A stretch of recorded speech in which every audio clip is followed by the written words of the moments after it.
সেদিন আমরা গিয়েছিলাম মূলত সামার ক্যাম্পিং করতে। জাপানে এখন সামার ক্যাম্পিংয়ের ভরা মৌসুম।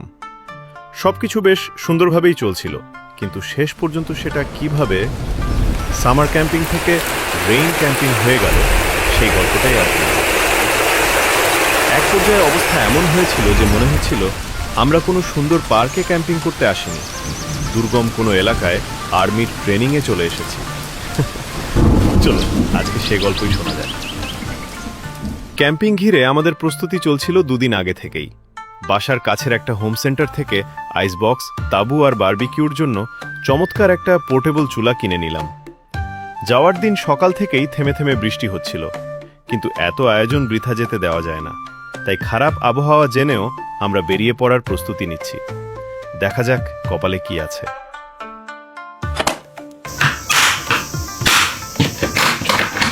আমরা কেউ গাড়ি চালাতে পারি না, তাই পরিকল্পনা ছিল বাসে করে স্টেশন গিয়ে ট্রেনে চেপে আবার বাসে ওঠা। মানে পাগলামি কাকে বলে। বাস আর ট্রেন পাল্টে যখন গন্তব্যের প্রায় কাছাকাছি পৌঁছালাম, তখন দেখি বৃষ্টির তেজ আরও বেড়ে গেছে। সৌভাগ্যবশত পাশেই একটা হোম সেন্টার ছিল। উদ্দেশ্য ছিল ভারী বৃষ্টি ঠেকানোর মতো বড় কোনো ওয়াটারপ্রুফ তাঁবু কেনা। অবশেষে একটা পেয়েও গেলাম, তবে দাম পড়ল 11,000 ইয়েনের একটু বেশি। যেহেতু ইজানকে সঙ্গে নিয়ে এসেছি, তাই আর রিস্ক নিলাম না। নতুন তাঁবুটাও নিয়ে নিলাম। আমাদের কাছে এখন 2টা তাঁবু।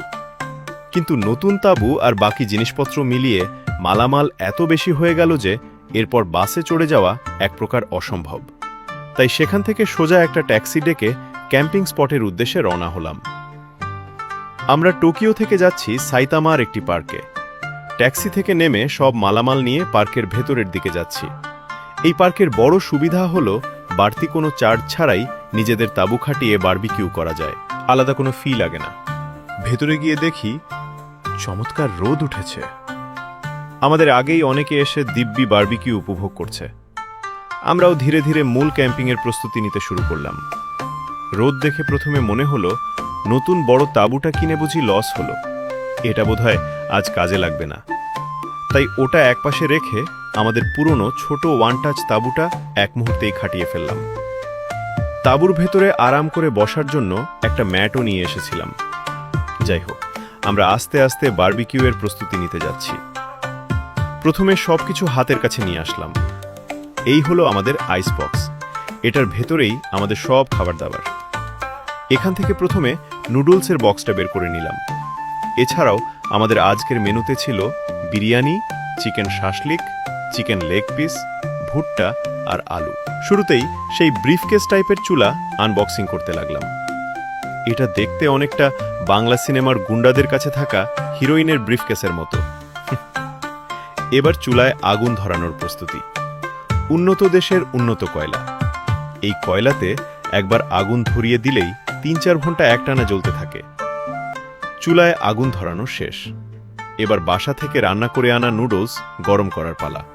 আস্তে আস্তে নেড়েচেড়ে গরম করে নিচ্ছি। এবার পরিবেশন করার পালা। নুডলস খুব একটা সুস্বাদু না হলেও প্রকৃতির এমন দারুণ পরিবেশে খাওয়ার মজাই ছিল আলাদা। এরপর পুরোদমে বারবিকিউ শুরু করলাম। বাসা থেকে বানিয়ে আনা চিকেন শাসলিক সাথে যে সবজিগুলো ছিল সেগুলো কাঠি থেকে ছুটে যাচ্ছিল। তবে আইসবক্সের মধ্যে রাখায় মাংসগুলো একদম তাজা ছিল। দেশে হলে হয়তো 3টা ইট দিয়েই সব আয়োজন হয়ে যেত, কিন্তু এখানে সবকিছুর জন্যই সুনির্দিষ্ট আধুনিক ব্যবস্থা আছে। দরকার শুধু টাকার। আর সে টাকা তো এমনিতেই কেউ কাউকে দেবে না। অন্যের টাকা নিজের পকেটে আনতে হলে আগে নিজেকে যোগ্য হিসেবে তৈরি করে নিতে হয়। তাই জাপানি ভাষা শিখে নিজেকে যোগ্য আর প্রস্তুত করে জাপানে আসতে চাইলে আমাদের N4 কোর্সে ভর্তি হতে পারেন। এ মাস থেকেই ক্লাস শুরু হবে। কমেন্টে নম্বর দেওয়া আছে। বারবিকিউ করতে করতে হঠাৎ খেয়াল করলাম আকাশ ঘন কালো হয়ে আসছে। বৃষ্টি অবধারিত। তাই কিছুক্ষণ আগে কিনে আনা বড় তাঁবুটা দ্রুত টাঙাতে হবে, নতুবা এই ছোট তাঁবুতে কাজ হবে না। আমরা বড় তাঁবু টাঙাতে লাগলাম। কাজটা কঠিন কিছু না, সবকিছু এত সুন্দর করে ডিজাইন করা যে কেউই সহজে টাঙাতে পারবে।